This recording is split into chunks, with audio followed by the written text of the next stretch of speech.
বন্ধুরা, প্রথমে এই ভিডিওটা তোমরা ভালো করে দেখো, তারপরে আমি এর ফানি কমেন্ট বলবো। তো লেটস গো। মা গো, মা, আমি আগের বছর বৌমা চেয়েছিলাম মা। এই যে বৌমা পেয়েছি, আগের বছর চেয়েছিলাম মা। এত ঝামেলা করছে বাড়িতে, তুমি তোমার সঙ্গে এবছর নিয়ে যাও মা। তোমার সাথে নিয়ে পালিয়ে যাও মা, আমি আর রাখতে পারবো না মা।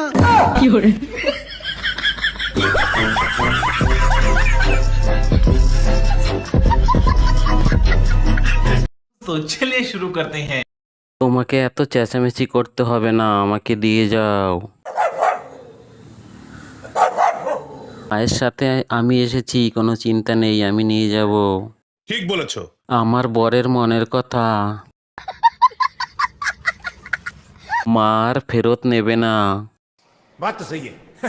বউ গেলে বউ পাবে না। ঠিক বলেছো। তখন সত্যি সত্যি চলে যাবে, তখন কেঁদে কুল পাবে না।